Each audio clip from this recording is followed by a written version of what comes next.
Hello, today I will be reading Gift of the Magpie by Janine Mason. Bubblegum, Max shouted. Watch this, Regina. He clamped his beak shut and blew so hard a bubble popped out of his nostril. Regina didn't call out an afternoon report like the other magpies, and no one noticed, but her friend, Max. He wiped his beak on his wing. What did you find today? He asked. Pearly pumps, she whispered. What? He couldn't hear her over the rest of the flock. The next morning, hundreds of birds peppered the quiet dawn. Max watched for Regina. She did a funny little flap, flap, flip with her wings that turned her a tiny smidge this way and that. There she was. Max slipped in beside her. Morning, Regina. She nearly crashed into him. Max, you scared me. Mind if I come along with you today? He asked. Regina cocked her head. You're not going to like it, she said. It's not that I don't like it, Regina. I just don't get it, Max said. What are we waiting for? Promise not to tease me, Regina said. Her head bobbed as a pair of yellow galoshes squished along the sidewalk. I won't tease you, he said. Work boots clumped by, dangling a shoelace like a fresh night crawler. Max lunged to grab it and missed. Just watch, she said. Watch what? Shoes, Regina whispered. Shoes? He stared at her. A plastic doll slipper bounced in front of them, and a little hand scooped it up without missing a beat. Regina sighed. You could get in trouble, Regina. The flock wants to know you found food, not shoes. I know, she said, but I love shoes. Please don't tell.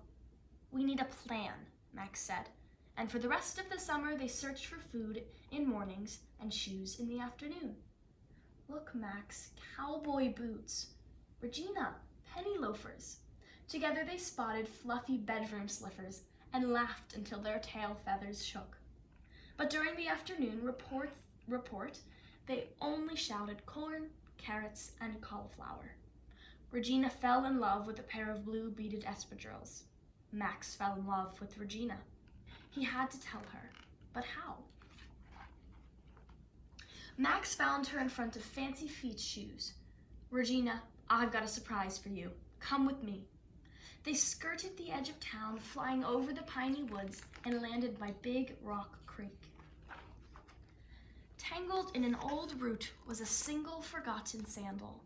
For you, Regina, your very own shoe. Max beamed with pride. For me? Her laughter bounced through the sun-dappled glade. Max scratched the rock at his feet and held his breath. Regina wiped her eyes. That was funny, Max. What would I do with the shoe? He smiled a crooked smile and shrugged. Regina giggled and lifted off. She hummed a little tune as she flew away. Max banged his head against the tree trunk. Definitely the wrong kind of shoe. A flip-flop? What was I thinking? Max would not give up. For the next 3 days, he searched high and low. Regina worried, but on the afternoon of the 4th day, he returned. The entire flock watched as Max and 3 of his buddies struggled high in the air with a basketball shoe. How's this, Regina? Better? Max huffed when they plopped it in the treetop next to her. The silence was deafening. Regina backed away from the goo that slipped off the toe. Max, she hissed, you're embarrassing me.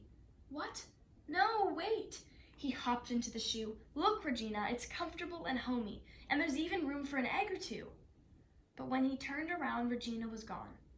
Her wings beat a zigzag across the empty sky. It was the biggest shoe in the whole dump, he pleaded in a whisper. Broken-hearted, Max drifted off with the chilly winds of autumn and joined another flock. It was the grayest winter ever. Regina spied nothing but the mucklucks and mud puddles and frozen magpie feet. The memory of summer made her warm inside. Up in the bare branches, she climbed into the basketball shoe and wrapped her wings around herself. Regina was lonely.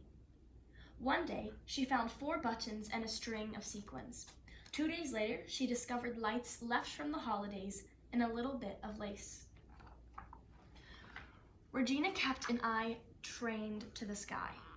On a clear afternoon, when the promise of spring was in the air, Max! She raced out to meet him.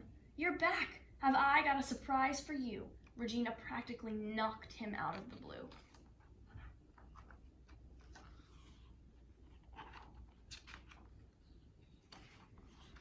Our very own shoe. I hope you enjoyed Gift of the Magpie, and I hope it made you smile too.